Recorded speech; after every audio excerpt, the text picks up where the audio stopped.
קיץ חם רוצה למות, כבר 100% לחות, ציצית מצמר זאת טעות.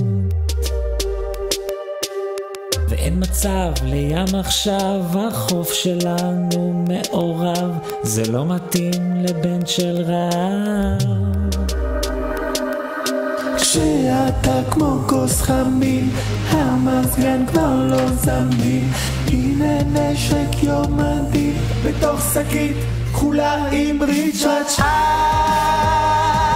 על ההרים רץ עם סנדלים, יש לי סנדלים.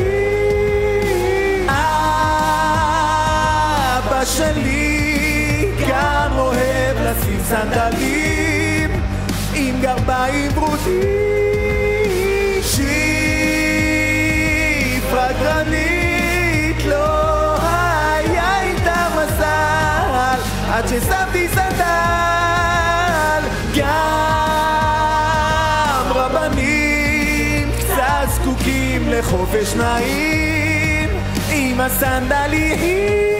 הלכתי ביקרתי חולים, לא שכחתי לנעול סנדלים, עם חבר שעושים מקרמה או בתוך בית קולנוע עולה. בפטרת תנשום קצת אוויר, רק שים לב לשפיץ שבקיר, אין גבר שאין לו פקל, מתחבא בתוך פיק של סנדל.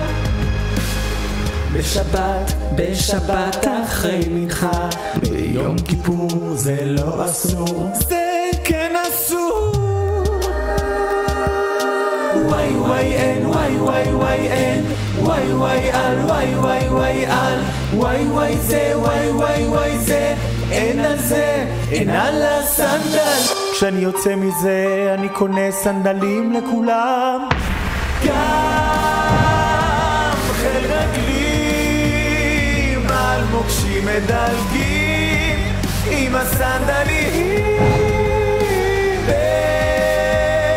במקווה כלים לא טובלים את הסנדלים, כי זה רק לכלים. שפרה גרנית היא דלת לנו עליו ונקרא לה סנדל. גם קברנים הם קצת זקוקים לחופש נעים עם הסנדלים. כבר אמרו אבותינו חז"ל, עולמנו נמשל לסנדל, נקודה ירוקה עם סיבה לאחריות גם בעולם הבא, עולם הבא, עולם הבא, עולם הבא.